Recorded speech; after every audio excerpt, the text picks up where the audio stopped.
नमस्कार, मैं कनक एक बार फिर से आपका स्वागत करती हूं अपने YouTube चैनल कनक हिंदी एकेडमी में। हम सब जानते हैं कि पत्र के माध्यम से हम अपनी बात को, अपनी भावनाओं को दूसरे तक पहुंचाते हैं, किंतु आज इस डिजिटल दुनिया में पत्र लिखने का चलन बहुत कम हो गया है, क्योंकि आज लोग मेल से, व्हाट्सएप से अपनी बात को दूसरे तक बहुत आसानी से पहुंचा देते हैं। लेकिन फिर भी 2-3 लाइन के मैसेज ने पत्र लिखने की जो परंपरा थी, जो उसका महत्व था, उसको कम नहीं किया है। आज भी उसका उतना ही महत्व है। तो पत्र लिखना जो है वो एक कला है जो सभी को नहीं आती। तो आज हम उसी कला को सीखने की कोशिश करते हैं। लास्ट वीडियो में हमने देखा था औपचारिक पत्र, और आज के इस वीडियो में हम बात करेंगे अनौपचारिक पत्र के बारे में। क्या आप जानते हैं कि अनौपचारिक पत्र क्या है? अगर नहीं जानते हैं तो चलिए आज हम उसे जानने की कोशिश करते हैं। अनौपचारिक शब्द, इसे अंग्रेजी में हम इनफॉर्मल कहते हैं। यह शब्द औपचारिक के ठीक विपरीत होता है। अनौपचारिक का अर्थ ही होता है कि जो औपचारिक ना हो, सहज हो, बनावटी ना हो और जो नियमबद्ध ना हो। अब यह सवाल आता है कि अनौपचारिक पत्र क्या है?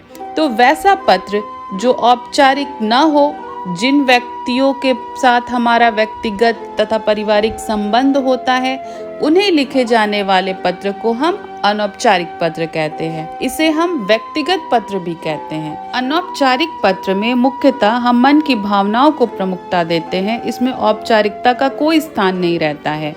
ऐसे पत्र हम अपने मित्र, सगे संबंधी, परिचित को सुख दुख में, शोक में, विदाई में, निमंत्रण में, शुभकामना इत्यादि में लिखते हैं। अब हम बात करेंगे औपचारिक पत्र लिखने समय कुछ ध्यान रखने वाली बातों पर। तो सबसे पहले भाषा सरल और शुद्ध होनी चाहिए, वर्तनी शुद्ध होनी चाहिए, लिखावट स्पष्ट होनी चाहिए, संबंध और आयु के अनुसार संबोधन शब्द का प्रयोग होना चाहिए, पत्र में लिखी बात संक्षिप्त होनी चाहिए, और पत्र में लिखने वाले और पत्र प्राप्त करने वाले दोनों का पता साफ और स्पष्ट शब्दों में लिखना चाहिए।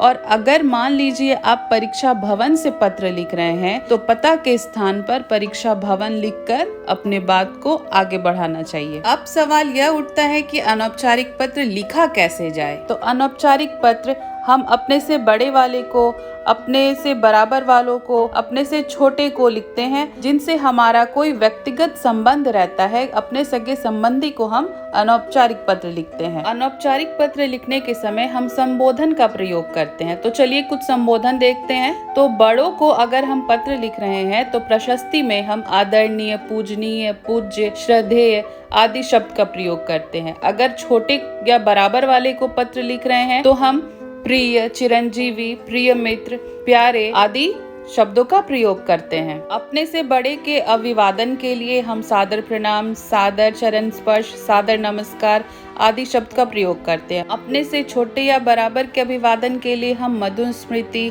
सदा खुश रहो, सुखी रहो, आशीर्वाद, प्रिय इत्यादि का प्रयोग करते हैं। और पत्र समाप्ति के समय बड़ों के लिए अगर हम पत्र लिख रहे हैं तो अपने संबंध के अनुसार हम शब्द का प्रयोग करते हैं। जैसे मान लीजिए अगर कोई बेटा अपने पिता को पत्र लिख रहा है तो अंत में लिखेगा आपका बेटा। अगर कोई बेटी अपने पिता को पत्र लिख रही है तो अंत में लिखेगी आपकी बेटी, आपकी पोती, आपका भतीजा, आपका नाती।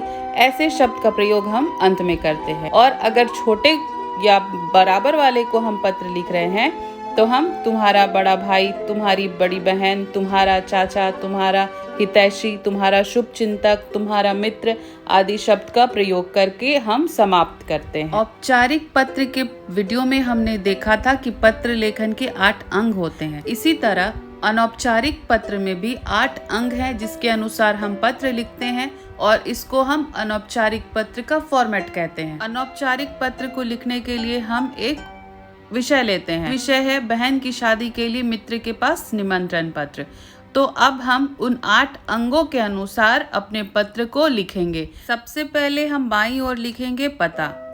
जो पत्र लिख रहा है, प्रेषक का पता हम लिखेंगे बाईं ओर। उसके बाद लिखेंगे दिनांक। उसके बाद लिखेंगे संबोधन।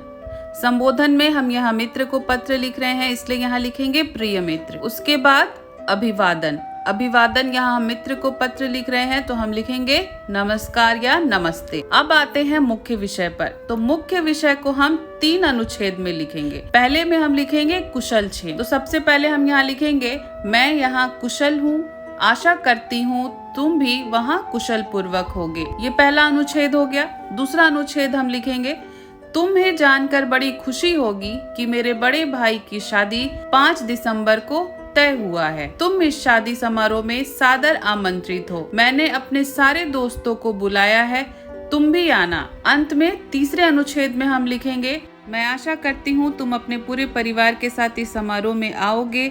अंकल आंटी सभी को मेरा प्रणाम कहना, बच्चों को मेरा प्यार देना और ईश्वर से मेरी यही प्रार्थना है कि तुम्हें दीर्घायु प्रदान करे, तुम सदा खुश रहो और स्वस्थ रहो। और यहाँ पर हम पत्र को अंत करेंगे। तो पहले अनुच्छेद में हमने कुशल क्षेम पूछा, दूसरे अनुच्छेद में हमने पूरे विषय को डाला और तीसरे अनुच्छेद में हम समापन को डालते हैं। अब पत्र अंत करने के समय हम यहाँ लिखेंगे तुम्हारा मित्र या तुम्हारी मित्र और उसके नीचे अपना नाम। और अगर आप परीक्षा भवन से यह पत्र लिख रहे हैं तो आपको अंत में आप जिसे पत्र लिख रहे हैं उसका पता आपको लिखना होगा। तो आज के इस वीडियो में इतना ही रहने देते हैं। अगले वीडियो में हम इसका प्रैक्टिस करेंगे। और अगर ये वीडियो आपको पसंद आया हो तो लाइक करिए, शेयर करिए, कमेंट करिए। और अगर अभी तक आपने मेरे चैनल को सब्सक्राइब नहीं किया है तो प्लीज मेरे चैनल को सब्सक्राइब करिए।